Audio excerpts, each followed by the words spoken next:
자, 오늘은 이제 창세기 25장 본문 말씀으로 들어갑니다. 지난 일요일 날 2시간에 걸쳐서 창세기 25장의 그 전체적인 배경을 말씀을 드렸기 때문에 오늘 다루고자 하는 이 내용에 대해서 전체적인 윤곽이나 맥락은 어느 정도 이해할 수 있습니다.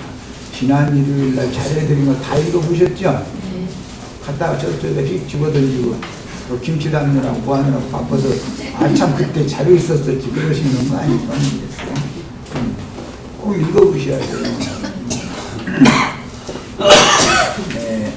자, 읽을 말씀은 25장 1절부터 11절까지 내용을 25장 본문으로 들어갑니다. 자, 같이 읽습니다. 아브라함이 수초를 가져야했으니 그의 이름은 그드라라.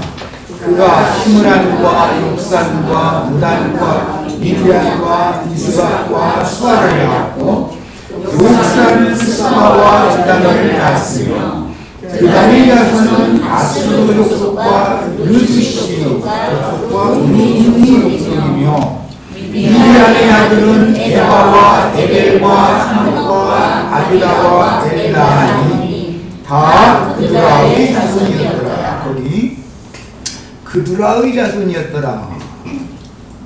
이 말은 아브라함의 자손이었더라 라는 말과는 대비되는 것이에요. 그래서 이것은 모계 사회라는 것을 강조하는 거예요. 어머니가 머리가 되는 거잖아요. 지금 이 족속의 머리는 어머니예요. 실제로는 아브라함의 자손이지만 아브라함의 자손이라고 성경이 기록하지 않고 그드라의 자손이다 라고 기록을 한다는 거 잘 새겨주셔야 되겠어요. 자, 더 나갑니다. 아브라함이 이삭에게 자기의 모든 소유를 주었고 자기 손자들에게도 재산을 주어 자기 생전에 그들로 불러내려온 자기 아들 이삭을 떠나 동남한 곳 동쪽으로 가게 되었더라. 소자 그드라의 자손들은 아브라함으로 해서는 소자다 지금 그 말이죠. 소자는 족보에 그 아버지의 명의로 기록이 되지 않기 때문에 할 수 없이 그드라의 자손이다. 모계 사회다. 어머니가 머리가 되는 족보다 그 말이에요. 오늘날 이제 저기 요즘에 하나님 교회인가 뭐 어머니 교회인가 그 사람들 이 말씀을 들으면 아주 좋아하게 생겼네. 성경에는 아버지 이야기도 있지만 어머니 이야기도 있어요. 아버지만 머리가 되는 게 아니라 어머니가 머리가 되는 경우가 있어요. 없는 것은 아니에요. 그런데 이제 그걸 크게 오해해서 어떤 한 사람이 자기가 그 어머니 있는 이들이 어머니다 이렇게 나오고 이것이 문제가 되는 것이죠. 자, 더 나아갑니다. 아브라함의 향년이 175세라. 그의 나이가 높고 늙어서 기운이 다하여 죽어. 아브라함은 죽는 아브라함도 있고 영원히 죽지 않는 아브라함도 있어요. 성경에는. 그러니까 말하고자 하는 의도를 잘 이해하셔야 돼요. 히브리서에 나오는 아브라함 하늘의 아버지는 안 죽죠? 죽음이 없는 분이라고 되어 있죠? 똑같은 아브라함 자손이라도 죽는 아브라함 자손도 있고 영생하는 아브라함 자손도 있는 거예요. 우리는 지금 어떤 아브라함 자손 되는 거예요? 이제 1 더하기 1은 몇이에요? 질문하는 것보다도 더 쉬운 문제인데 이 말도 어려울 사람들이 많죠. 우리는 안 죽는다 이렇게 나오면 네가 안 죽느냐 이러고 따지는 사람들이 많이 있을 거 아니겠어요? 우리 아버지가 안 죽으면 나도 안 죽죠? 네. 우리 아버지가 죽으면 나도 죽죠? 네. 죽는 아버지는 근원자가 누구였어요? 아담이에요. 아담 계보로 흘러간 육의 계보에 흘러간 아브라함도 있고 아브라함을 지으신 하나님께로 올라가는 계보는 하나님은 죽음이 없는 거니까 그래서 죽지 않는 아브라함 이야기. 그래서 성경에는 두 아브라함 이야기를 의도적으로 하는 거예요. 성경이라는 거는. 자, 그러면 이제 안 죽으려면 어떻게 나야 되겠어요? 하나님께로부터 나야 되겠죠? 하나님은 안 죽으니까 안 죽으려면 하나님께로 나야 되잖아요. 하나님께로 낳는다는 뜻은 진리의 말씀으로 거듭나야 된다 그 말이에요. 네. 거듭나지 않은 사람은 다 죽는 거예요. 거듭나야 영생하는 거예요. 거듭나야 돼요. 위로부터 난 사람은 죽음이 없어요. 아래에서 난 사람은 아래 것을 생각하다가 아래로 가게 돼 있죠. 위에서 난 사람은 위에 것을 생각하다가 그것만 생각하니까 그러니까 거기로 가는 거예요. 우리는 이제 둘 중에 하나 이제 여기서 이제 결판 내야 돼. 오늘 하여튼 이제 어떻게 할 것인지는 이제 아브라함 이 세 족속 이야기가 참 비밀스러운 거예요. 그 다음에 그의 나이가 높고 늙어서 기운이 다하여 주고 자기 열조에게로 돌아가매 그의 아들들인 이삭과 이스마엘이 형은 이스마엘인데 여기서는 동생으로 기록이 되어 있죠. 성경이 지금 기록하고자 하는 의도가 있겠죠. 이삭이 장자고 이스마엘이 차자인 걸로 기록을 했어요. 서자들은 아버지 출상 치르는데 참석도 못했지요 지금. 그래서 그들의 자손이다 그런 거예요. 아브라함의 자손 분명히 맞아요. 그런데 아브라함의 자손이라고 하지 않아요. 아브라함의 자손은 이삭과 이스마엘이란 말이에요. 그리고 여기 여섯 족속은 그들의 자손이지 아브라함 자손이라고 기록하지 않았어요? 그러니까 이제 세 족보가 딱 나왔죠? 여기까지 해서 아브라함은 이삭이라고 하는 장자와 이스마엘이랑 이건 반대예요 지금. 출생 순서로 하자면 이스마엘이라고 하는 하갈이 낳은 아들이 다 그게 아브라함의 아들이에요. 아브라함의 아들이에요. 그러나 여섯 아들은 그들의 자손들이었었어요. 이 세 족보에 대해서 오늘 말씀 나눌 거예요. 자, 그 다음에 그 아들들인 이삭과 이스마엘이 그를 마므레 앞 헷족속 소알의 아들 에브론의 밭에 있는 막벨라 굴에 장사하였으니 막벨라 밭 굴에 장사된 사람과 가나안 땅의 요셉 자손에게 준 기업에 장사되는 사람이 다르지요? 우리는 어디에 장사돼요? 요셉 자손의 기업에 장사되는 사람들이 우리는 그게 어디예요? 주 예수 안에 장사된단 말이야. 거기 그 안에 장사돼야만 부활된단 말이야. 그 안에 예수 안에서만 부활되죠. 그리스도 예수 밖에 부활이 있어요 없어요? 없어요. 예수님만이 부활의 생명이에요.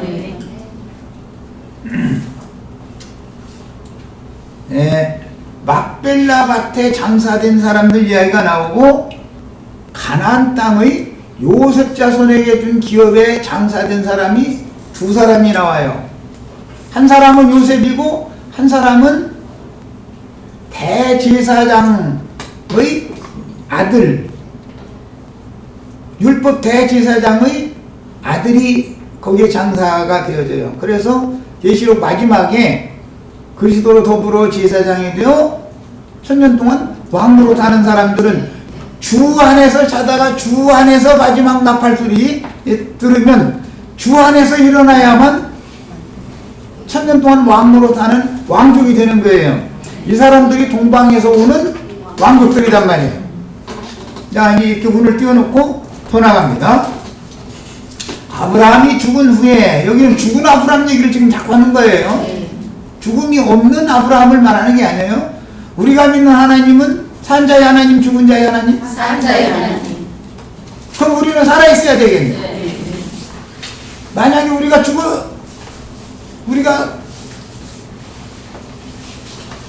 육신대로 보자면 살았다 하나 죽은 자라는 사람들이 많죠. 명색은 살았다 하는데 실제로는 다 죽은 자들이니까 하는 생각이나 말이나 하는 지시부에 다 죽은 행실만 하지. 죽은 행실. 그게 히브리서에 보면 죽은 행실하는 자들 얘기 나오죠. 우리는 산 자니까 산 행실을 해야죠. 산 행실이라는 건 뭐 하는 거예요? 어떻게 하는 거예요?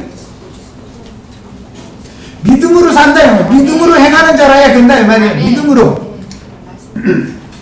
내가 질문하면 얼른 1 더하기 1은 얼마요? 이것도 몰라? 너무 초보적인 걸 지금 내 질문하고 있는데, 죽은 자의 행실을 하면은 그게 그 행동을 보면, 열매를 보면 아 그건 죽은 나무구나 라는 걸 알 수 있고, 사람에게 생명을 줄 수 있는 열매를 맺으면 아 그건 산 나무구나 자연히 알죠. 죽은 나무는 열매 맺어요? 못 맺어요? 못 맺어요.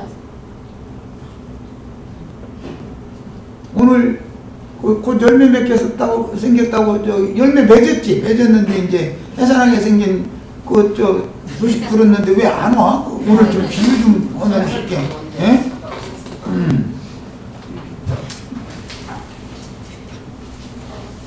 마른 나무는 절대 열매 못 맺어요. 부활돼야 돼요. 부활. 예. 마른 지팡이도 마른 막대기도, 예수님은 육체로는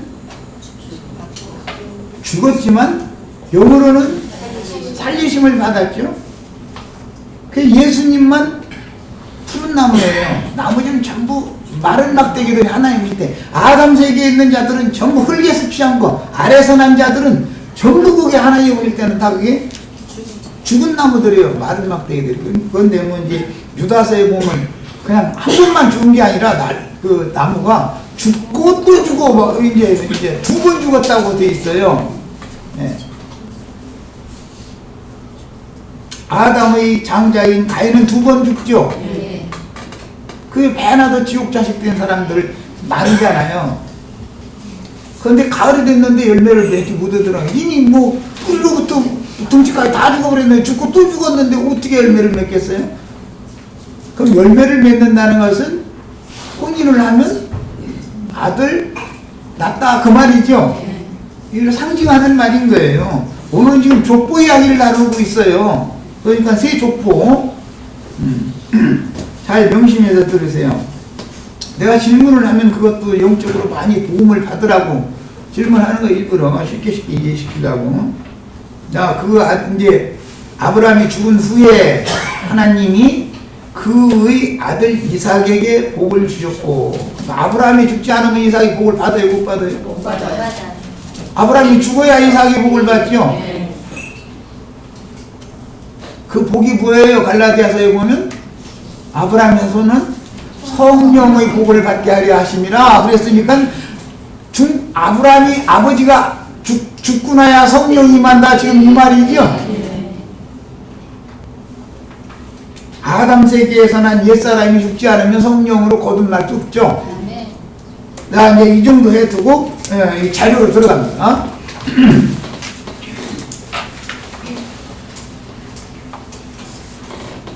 영임이라는 사람 같으면 사실은 앞으로 2시간씩 이거 얘기 안 해도, 자료 안 해줘도 벌써 지금 한 정도만 가지고도 말하고자 하는 의도를 다 간파를 다 하고 있어야 되는 거예요, 원래는.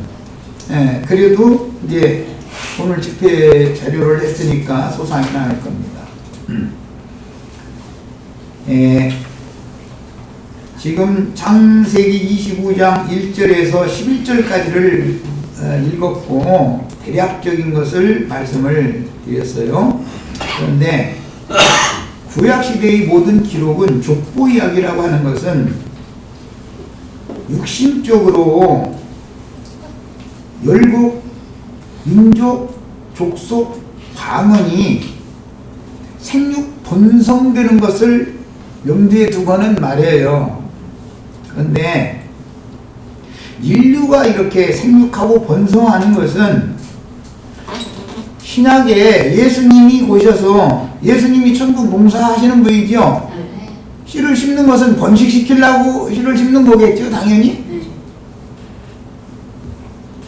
이것은 전도를 해서 영혼들을 번식시키는 것을 상징한다 이거예요.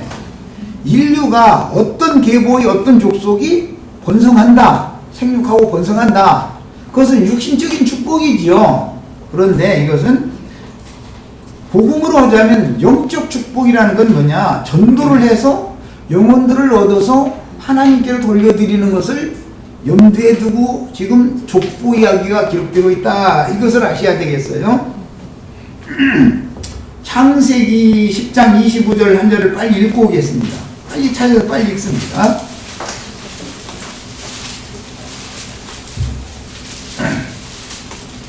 자, 같이 한 목소리 읽습니다. 에벨이 두 아들을 낳았는데 장자 벨렉의 이름, 하나 이름은 뭐라고 지었다고요? 하나 이름은 벨렉이고 하나 이름은 욕단이에요. 그런데 벨렉 난하주에 보면 뭐라고 돼 있어요? 나눔. 왜 벨렉이라고 지었다고 돼 있어요? 거기 이거 읽으면 돼요. 25절. 그때 세상이 나뉘었으며 세상이 그때 나뉘었다. 그랬어요. 세상이 나뉜다라는 말은 사실은 지구가 이렇게 나눈다, 뭐 5대양 6대도로 나눠진다. 그것은 하나의 표상적인 말이고 어떤 족속이 지구의 어떤 땅덩어리 쪽으로 흩어져서 거기에서 기업으로 삼았다. 지금 그 말이란 말이야. 족속이 나눠져야 세상이 나눠지는 것이죠. 사람은 그 자리에 모여 사는데 어떤 땅만 바다가 이렇게 갈라가지고 이렇게 5대양 6대주가 생긴다고 해서 세상이 나뉘는 건 아니죠. 세상이 나뉘는 얘기는 참으로 중요해요. 인류의 번성에 따라서 세상이 나뉜 거예요. 세상이 나뉘었는데 이 말은 전도를 하는데 어떠한 말씀은 어떤 계보로 어떠한 말 다른 복음이라는 것도 있으니까 또 다른 계보로 이렇게 자꾸 나뉘어져서 전도가 되어져 가지고 영혼들이 그쪽 계보로 이렇게 모아진다. 지금 이 말이란 말이야. 자, 이제 이거를 지금까지 말씀을 드린 이 내용을 염두에 두시고 오늘 그드라 자손이 어떻게 나눠지는지만 이제 보겠습니다.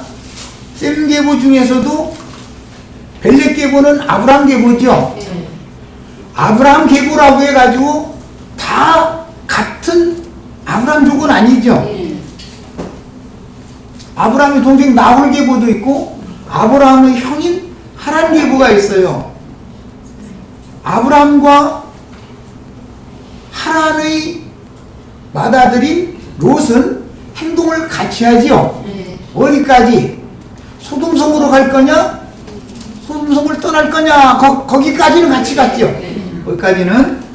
야, 데라, 아브라함, 하란, 롯.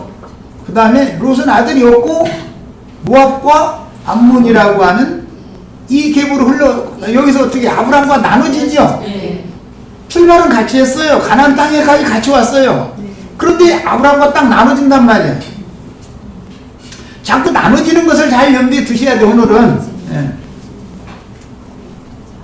우리가 왜 몇 명 되지도 않는 이런 모임을 가져야 되고 이런 신앙 노선을 지향을 하는지를 알아야 된다 이거예요. 그냥 괜히 나는 우리 형제 자매들 가르칠 때 맹목적으로 아무 생각도 없이 이런 짓을 하는 게 아니에요. 다 사람이 무슨 생각을 갖고 뭔 말을 하고 어떤 일을 하면은 뭔가 사람이 생각이 있으니까 그러는 거 아니야. 아무 생각도 없이 그럴 리가 없잖아요. 계보라는 것이 중요하다 이거예요. 족보라는 게 제일 중요한 게 성경에서는. 그래야 나의 정체성을 안다 이거예요. 내가 지금 내 근원자는 누구며 그 계보는 어떤 계통이며 결국 나라고 하는 현 주소는 지금 내가 어디에 있는지를 알아야 되잖아요. 사람이면 짐승이 아니면 말이야. 자, 그런데 이제 그드라의 후손 이야기를 살펴보겠습니다. 2절 그드라가 시므란, 욕산, 무단, 미디안, 이스바, 수아 6 아들을 낳았어요. 그드라가. 그런데 욕산이라는 사람 이야기가 이어지죠. 그드라의 몇째 아들이에요? 둘째 아들이에요. 장자가 아니고. 언제나 성경은 차장경으로 흘러가는 걸 아셔야 돼요. 아까 롯은 데라, 하란, 롯, 모압 이렇게 장자격으로 흘러갔죠. 아브라함 족속이라도 말이야. 벨렉은 장자죠. 그 손주 다. 장자에 다 장손 계보가 있어요. 그런데 실제로는 차손 계보로 기업을 주신다 이거예요. 이게 세상 나라와는 다르죠. 세상 나라는 장손이 기업을 받아요.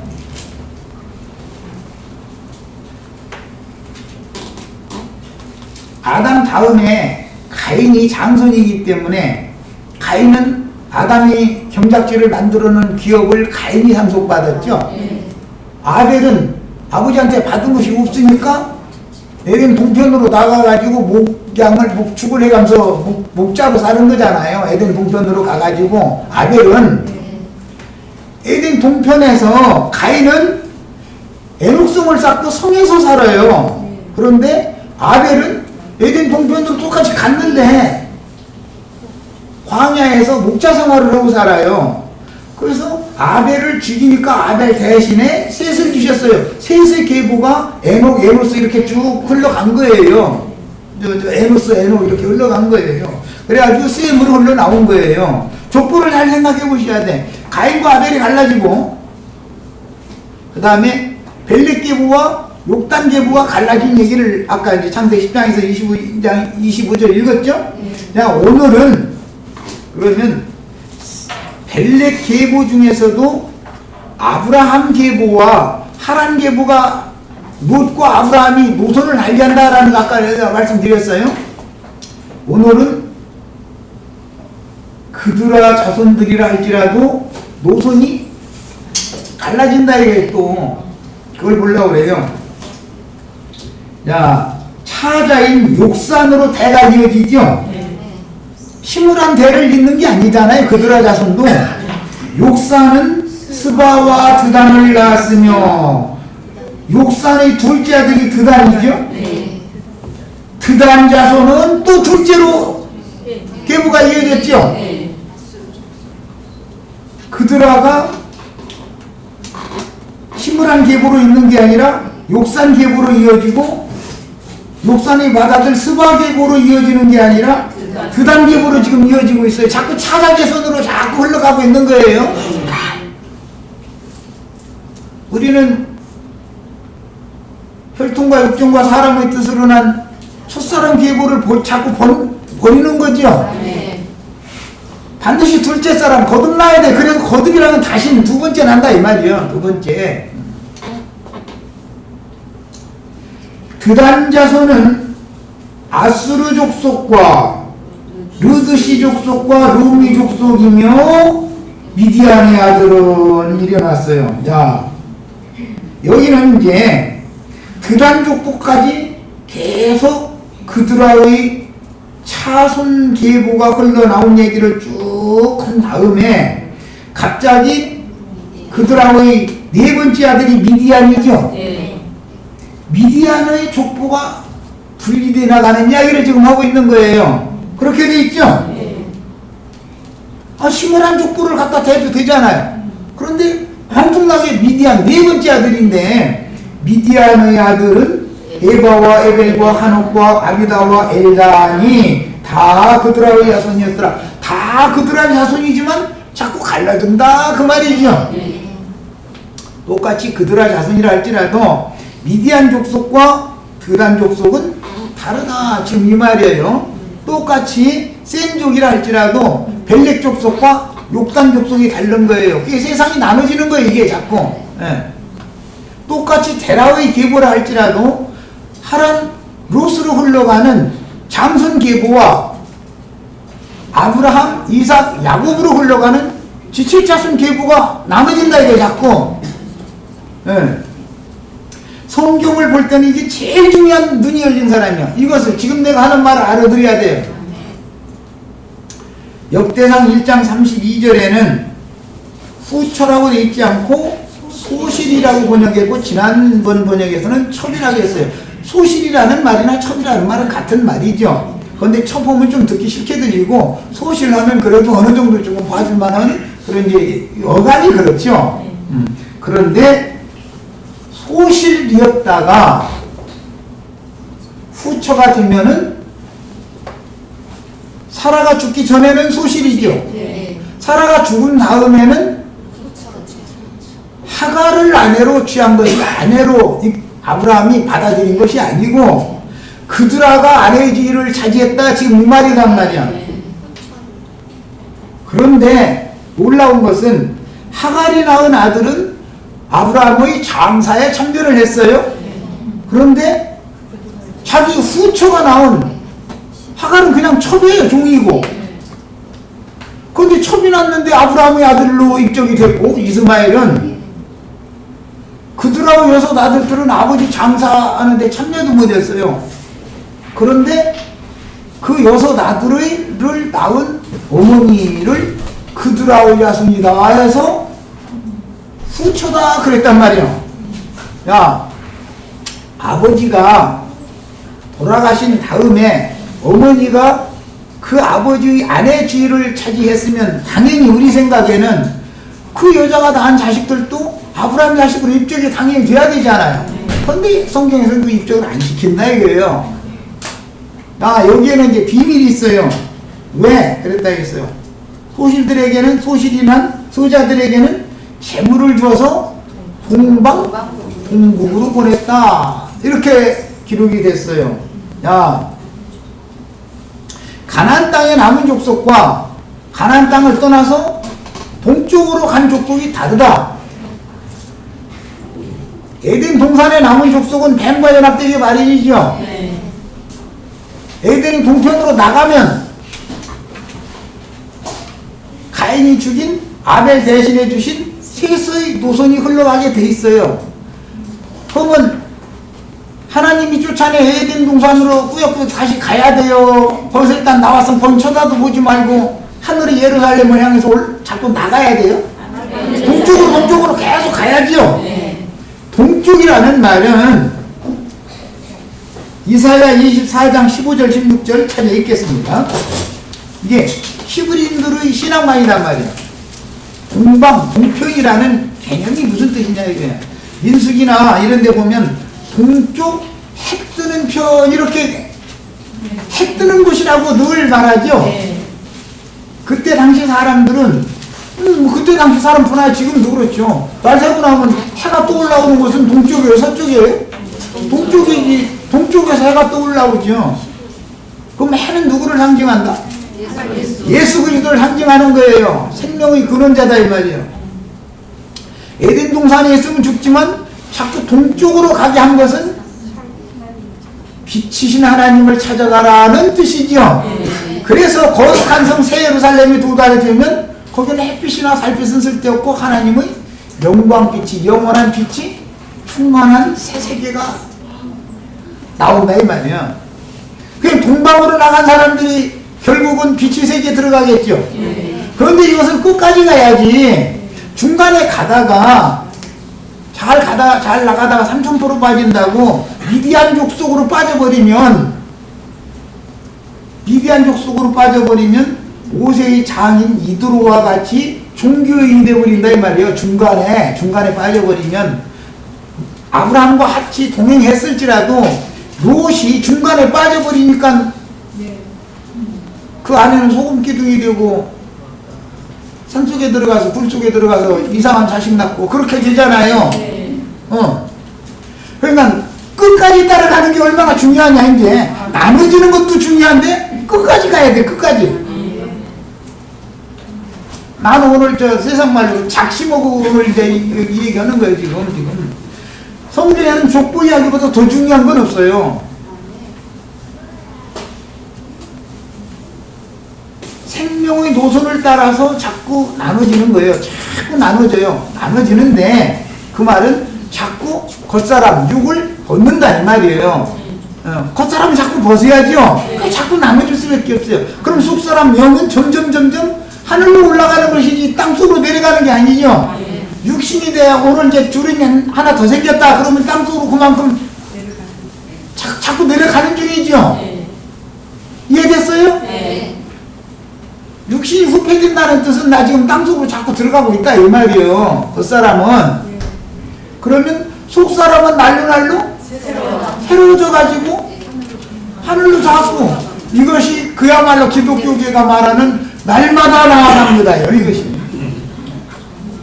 이것이 나는 날마다 중보라인 것이고, 나눠지는 것도 중요하지만 어떤 노선에 붙어 있으면 시작을 거기서 해가지고 끝까지 가는 게 더 중요하다. 중간에 머물지도 얼마든지 있고 중간에 저잘났다고 이상한 짓을 얼마든지 할 수 있죠. 이제 나는 오늘 이 두 가지를 지금 항조점을 두고 말씀을 나누는 거예요. 이사야 24장 15절로 16절 찾았으면 읽습니다.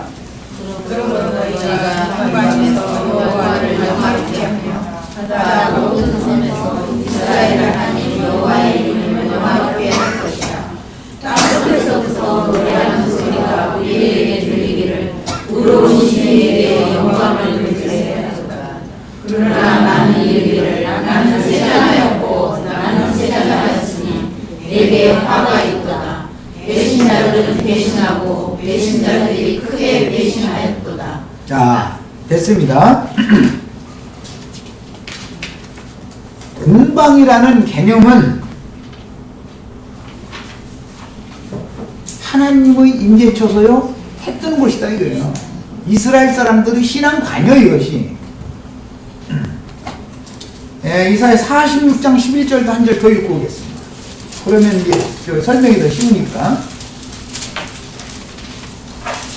공방으로 보냈다, 공방족속 이런 말이 성경에 나올 때 이게 보통 말이 아니에요.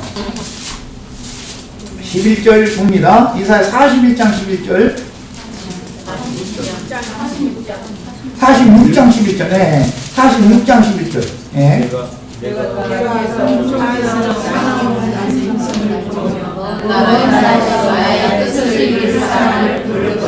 자, 동방이라는 말은 먼 나라다라고 이스라엘 사람들이 생각한다 이래요. 먼 나라 사람들이요. 동방 사람들은 누가복음 둘째 아들이 아버지 재산 받아가지고 갔는데 어디로 갔다 했어요? 먼 나라로 갔다 그랬죠? 그 미국에 가면 먼 나라예요. 뭐 어디로 가서 먼 나라라는 말이겠어요? 본토 친척 아비집에서 먼 이방 사람들의 나라로 갔다 지금 그 말이잖아요. 먼 나라. 근데 다 갈 때는 어디로 간다고요? 동쪽으로 가는 거다. 동쪽으로. 왜 동쪽으로 가요? 왜? 뭔가를 빛을 찾아서 가는 거잖아요. 그랬는데 결국은 뭔가를 얻지를 못하고 아버지 집으로 다시 돌아온 사람이 둘째 아들이었죠. 그 사람 먼 나라 여행은 실컷 한 사람이요. 그러니까 보고 들은 게 얼마나 많겠어요? 아버지 집에서 계속 살던 사람은 소견머리가 댕댕이 수월말이만 되지 않지만 이 사람은 가서 세상 말로 산전수전 다 겪고서 돌아오면은 속이 꽉 차가지고 오게 돼 있어요. 이제 이 정도 해놓고 기왕이면 우리 형제 자매님들은 속이 꽉 찬 사람들이 돼야 내 말 알아들어. 지금부터 이제 오늘 이 집회 자료가 쉬운 얘기들이 아니에요. 사실은 신앙생활에서는 제일 중요한 거 이거예요. 이걸 아는 것이. 창세기 25장의 첫 단락에서는 그드라 자손인 동국 사람들이 기록되었는데 아브라함의 후처인 그드라 자손에 대한 기록은 동국 사람들의 문화는 모계 사회다. 모계 사회다. 그드라의 자손이다 그랬으니까 어머니 자손들이지 아버지 족부에 가입도 되지 않은 사람들이죠. 실제로는 아브라함이 아버지는 맞아요. 그런데 왜 아브라함이 아버지가 되지 못하느냐? 사라가 멀쩡해 살아있을 때 낳기 때문에 서자 신분이지 정식 법적인 아들의 지위가 없다 지금 이 말이란 말이야. 그럼 사람은 낳는데 어떻게 할 거예요? 엄마 족부에 넣는 수밖에 없겠죠. 당연히 이렇게 돼 있는 거예요. 그드라 자손 얘기가 나오고 아브라함이 죽었을 때 이삭과 이스마엘이 와서 장사를 지내고 나서 다음 단락에는 이제 이스마엘 족보 얘기도 나오고 세 번째 족보 얘기는 이삭 족보 얘기가 또 나와요. 창세기 25장은 어차피 세 족보를 기록한 거예요. 내용이. 자, 그들의 자손 중 동방 곧 동국으로 보냄을 받은 서자들의 문화는 모기의 사회였다. 부기의 사회가 아니고 오늘날까지도 히말라야 산속에 사는 셈족속들 보면은 모기의 사회가 있죠. 그 사람들은 여전히 모기의 사회예요. 어머니가 우선 모든 결정이나 모든 거 어머니가 하는 거예요. 그냥 아버지는 가서 밥벌이나 해주면 돈벌이 해주는 역할밖에 안 해요. 그러니까 그거는 참 어떻게 보면 짐승세계 같죠. 짐승세계는 새끼 칠 때만 암컷 수컷 만나고 새끼 나누면 어떤 것은 뭐 내가 열심히 기르는 것도 있지만은 어떤 거 보면 수컷은 지갈 대로 가버리고 들판 헤매고 다니고 암컷만 남아가지고 새끼들 길러내더만 보면. 예. 모계 사회도 있다. 예? 그 부계 사회도 있지만 짐승세계도 똑같아요. 자, 그 다음에 그래서 동방 사람들의 신앙생활이 성경에는 비밀로 감추어져 있으므로 계시록까지 여자가 낳은 아들에 대하여 여자가 낳은 아들 이야기 읽어보셨죠? 네. 여자가 낳은 자 중에 제일 큰 자는 누구? 요한이었어요. 그보다 더 큰 자는? 마리아라고 하는 여자가 낳은 예수 그리스도. 마리아가 예수를 낳았다고 했지 요셉이 낳았다고 했지 않죠? 모계 사회가 시작이에요. 이게 시작이란 말이에요. 성경의 시작은 모계 사회로 시작이 된 거예요. 이런 것이 비밀이야 다. 자, 결론에 와서도 해를 입은 여자가 낳았다 그랬지? 해가 낳았다 하고 되지 않죠?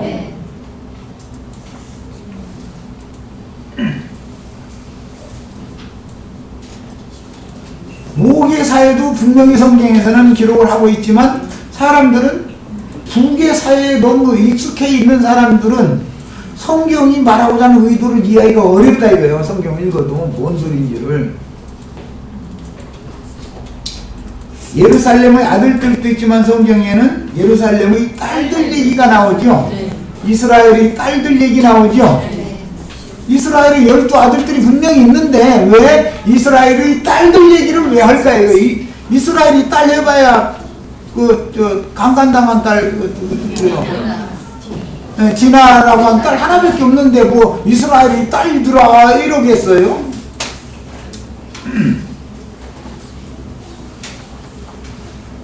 구약시대에 디나는 강간당하고 나와서 시집도 못 갔죠. 그런데 신약시대에는 시집도 안 갔는데 왜 딸들이 나와? 이스라엘이 딸들이 왜 나와? 그거는 성경은 무언가 암시하고 감춰진 말들이 너무 많아요 사실은. 근데 사람들은 그냥 나름으로 성경 다 아는 것처럼 그냥 함부로 막 가르치다 보니까 다른 교훈을 자꾸 세뇌를 시키다 보니까 정말로 성경이 말하고자 하는 진리를 가르치면 이단 나왔다 이러버린다 이거예요. 자기네들이 생각하지 않은 말을 하기 때문에 그렇게 받아들이겠죠. 그거는. 성경에서 여자가 낳은 자들 중에 큰 자는 요한이었으나 저보다 더 큰 자인 임자 예수도 여자가 낳은 자이기 남자 요셉의 아들이다라고 하지 않죠. 사람이 아는 대로는 요셉의 아들이지만 하나님의 아들로 볼 때는 마리아를 처녀를 통해서 하나님이 성령께서 잉태시켜가지고 출생시킨 아들이지 요셉의 씨로 난 건 예수 그리스도가 아니죠. 예. 요셉의 아버지는 분명히 두 개로 자는 야곱이에요. 그런데 그 이상은 요셉의 이상은 헬리오 그래가지고 마리아의 아버지가 족보에 딱 나온다. 이것은 무슨 사회? 모계 사회다. 모계 사회. 아버지가 아들을 못 낳고 딸만 뒀을 때는 딸을 통해서도 계계를 상속하게 해놨다 말이에요. 야, 이제 이런 것이 구속사에서는 너무너무 비밀인 거예요. 예수님도 다 그 계통이죠. 룻은 아예 유대인도 아니에요. 이방인이에요. 신분 자체가. 그런데도 나옴이라는 여자의 며느리라고 하는 문제 때문에 아내 자식이 다 죽고 나니까 대가 끊어졌는데 그럼 어떻게 할 거냐 이거요. 늙어가지고 시집을 새로 가서 애 낳을 수도 없는 일이고. 그러면 며느리라도 살아있으면 며느리를 근족과 혼인을 시켜가지고 거기서 자식을 낳으면은 대를 겠나 이 말이에요. 예수님이 다 그런 족보에서 나온 거예요. 자, 문제는 성경에서 여자가 낳은 자들 중에 큰 자는 요한이었으나 저보다 더 큰 자인 인자 예수도 여자가 낳은 자이며 처녀 마리아가 예수를 낳을 때 목자들이었던 동방박사들에게만 예수님이 태어난 때와 그 장소를 그의 별이 인도를 해줬죠. 그 별은 누구의 별이라는 말이요? 예수님의 별이라 이 말이에요. 그래서 우리는 이제 오늘 여자가 낳은 아들에 대하여 마음에 샛별이 떠오르기까지 오늘 깊이 상고하는 날이에요. 계시록 22장 마지막에는 나 예수는 광명한 새벽별이다. 예수님이 새벽별이란 말이요. 예수님의 계시 인도를 받아야만 메시아의 초림을 알 수 있었던 것처럼 재림도 그분이 계시해주고 그분이 인도를 해줘야 알 수 있는 것이죠. 예수님이 계시록 3장 3절인가 거기 보면 내가 도적같이 온다고 그랬어요. 그렇게 돼 있죠. 16장 15절에도 내가 도적같이 온다 그랬어요. 그러니까 기독교인들이 지금 다 생각하고 있는 그런 방식으로 오는 게 아니죠. 초림 때도 도적같이 왔죠. 이스라엘 12지파에 속한 랍비들이 그렇게 유명한 저명한 랍비들이 많았지만 그들은 성경 구절은 잘 알았어요. 분명히 베들레헴에서 나와야 된다라는 것도 알고 있었어요. 예루살렘에서 출생하는 게 아니라 베들레헴에서 난다는 것까지 알았었어요. 그래도 예수님 출생될 때는 그들은 몰라요. 다 이스라엘 12지파 아브라함, 이삭, 야곱의 후손들인데도 불구하고 몰라. 다 이드메 사람 에돔족이다. 이게 에돔족. 헤롯도 몰라요. 그냥 동방박사들한테 물어봐요. 그러니까 동방박사들이 저놈한테 알려줬다가는 그 아기에서 질게 내싶으니까 다른 길로 자기 본국으로 본국으로 돌아가 버렸다는 거예요. 와서 경배만 딱 하고. 우리는 어디에 모여서 누구를 경배하는 거예요? 주 이름으로 주님의 몸된 교회에 모여서 주님께 경배하는 거예요. 이 사람들은 다 감춰진 사람들이에요. 예배당에 모여서 오늘 할렐루야하고 난리죠. 이제 오늘부터는 이제 크리스마스 설교 계속 할 거예요. 이제 아기에서 오셨다 막 이제 막 이거 해가면서. 그런데 그 사람들에게는 이게 비밀이죠. 우리에게는 이미 도둑같이 오셨는데 그들은 몇 년도 며칠 날 오실 거라고 하늘만 고개 빠지게 쳐다보고 있는 거예요 지금. 우리 형제 자매님들에게는 주님이 이미 오셨죠? 아멘. 너희가 믿음에 있는지 너희 믿음이 확실한지 너희 자신을 시험해보고 점검해봐라. 예수 그리스도께서 너희 안에 계신 것을 알지 못하느냐? 그렇지 않으면 버림받은 자다 그랬어요. 근데 어떤 사람들은 다 저희만 지금 구원받았다고 떠드는데 정말로 비밀을 알고 보면 다 그게 버림받은 자들이요. 아직 안 와가지고 몇 년도 며칠 날 구름 타고 이렇게 힘두름하게 달려가면서 막 이제 트럼펫 아기가 그냥 불어가면서 올 때 그때 자기는 죽지도 않고 뿅 하고 지금 공중으로 들림받아 올라와서 호련히 변화되려고 지금 그거 기다리고 있죠. 그럼 2000년 동안 지금까지 그런 사람이 있었어요? 없었어요? 자기보다 그렇게 믿음이 좋은 바울도 베드로도 다 그렇게 안 됐는데 자기는 그렇게 된다고 절석같이 믿어. 아이 나 정말 참 그 믿음이 좋아도 이만저만 좋은 게 아니야. 우리는 그런 귀신의 믿음을 가지고 붙잡혀 있으면 안 되겠어요. 저 시간 여기까지 하겠습니다.